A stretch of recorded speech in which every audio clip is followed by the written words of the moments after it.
Prabowo menegaskan dengan nada tajam, harta yang didapat dengan mengorbankan rakyat adalah harta haram. Kalimat ini menggema. Ia bukan sekedar menegur pelaku korupsi, tapi mengingat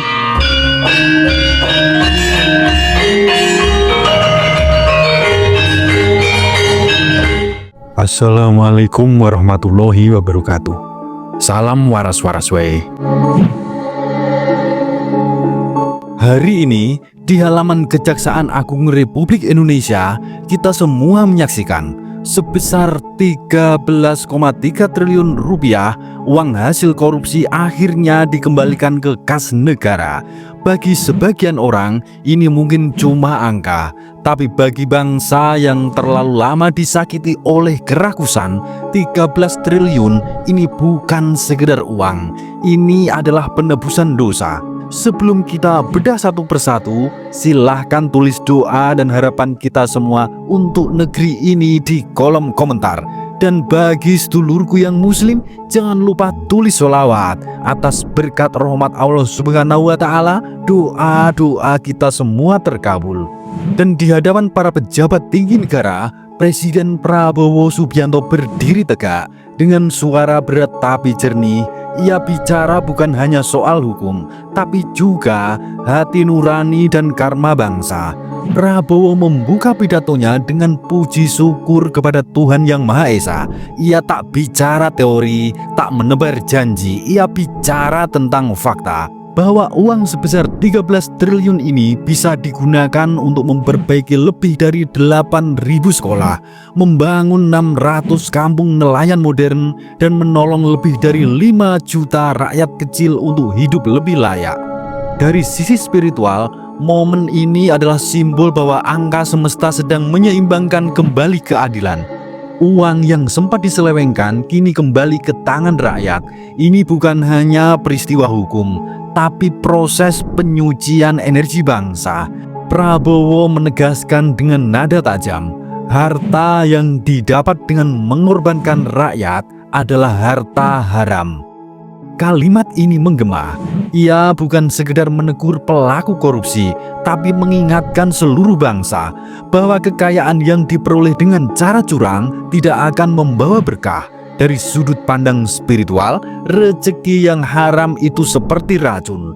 Ia mungkin memberi kenikmatan sesaat, tapi perlahan menghancurkan hidup pemiliknya, dan bukan hanya dirinya, tapi juga keluarganya. Karena ketika uang datang dari penderitaan orang lain, energinya membawa kutukan, bukan keberkahan.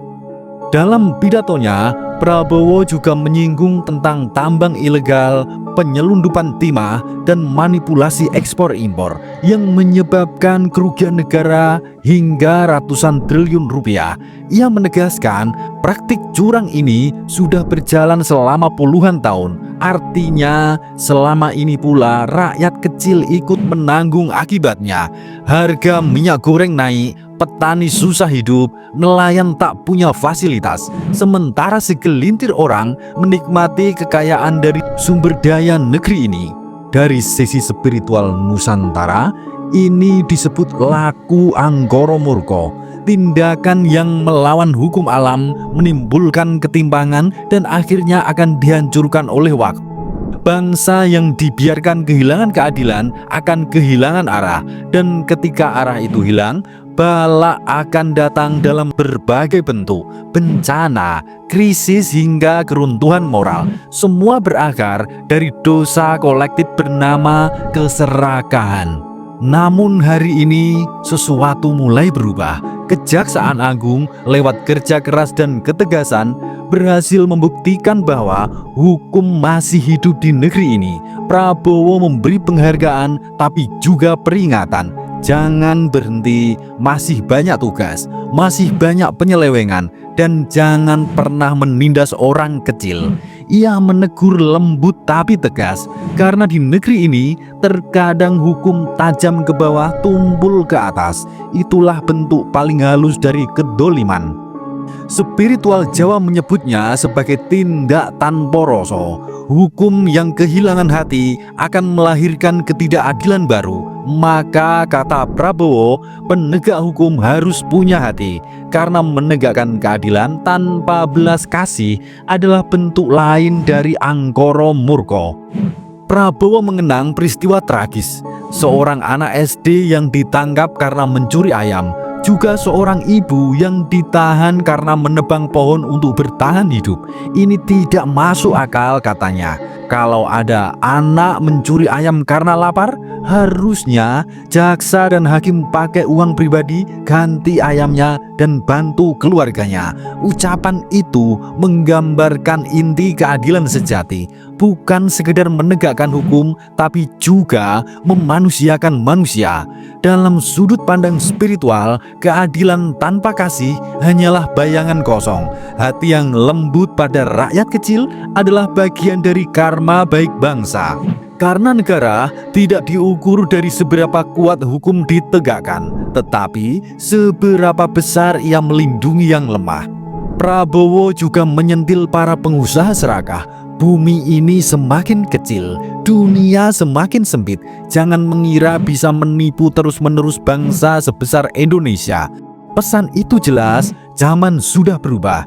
Teknologi, keterbukaan informasi, dan kesadaran rakyat membuat kebohongan makin sulit disembunyikan. Setiap tindakan akan kembali kepada pelakunya, cepat atau lambat. Inilah hukum sebab akibat yang sudah dikenal sejak ribuan tahun dalam ajaran Nusantara. Sopon nandur bakal ngunduh. Siapa yang menanam kejahatan akan menuai kehancuran, dan siapa yang menanam kebaikan akan menuai keberkahan. Maka pengembalian 13 triliun itu bukan sekedar hasil kerja aparat hukum, tapi juga tanda bahwa alam dan waktu sedang menagih keadilan. Prabowo menutup dengan nada optimis. Indonesia ini sangat kaya. Kalau kita berani dan jujur mengelola, kita akan cepat bangkit. Kalimat itu terdengar sederhana, tapi di baliknya ada pesan spiritual yang dalam. Kebangkitan Indonesia bukan dimulai dari senjata atau teknologi, tapi dari hati yang bersih. Selama kita masih berani melawan ketidakjujuran, selama kita mau mengembalikan yang bukan hak kita, dan selama rakyat kecil tetap dibela, energi bangsa ini akan kembali bersinar. 13 triliun rupiah itu adalah simbol bahwa ketika yang haram dikembalikan, ketika yang salah diperbaiki, maka rezeki bangsa akan terbuka kembali. Tepat setahun sejak ia dilantik sebagai presiden, Prabowo menyebut momen ini sebagai tanda yang baik, sebuah pertanda bahwa bangsa ini sedang menuju fase pemulihan moral. Kita mungkin tak bisa langsung menghapus seluruh dosa masa lalu, tapi hari ini Indonesia menunjukkan bahwa ia masih punya keberanian untuk memperbaiki diri. Dalam pandangan spiritual Jawa, ketika seorang pemimpin berani menegakkan kebenaran dan mengembalikan hak rakyat, maka tanah yang diinjaknya akan kembali subur, dan rakyat yang dipimpinnya akan menemukan kembali harapan. Peristiwa 13 triliun ini bukan akhir, tapi awal dari perjalanan panjang bangsa menuju kesucian ekonomi, keadilan sosial, dan kebangkitan spiritual.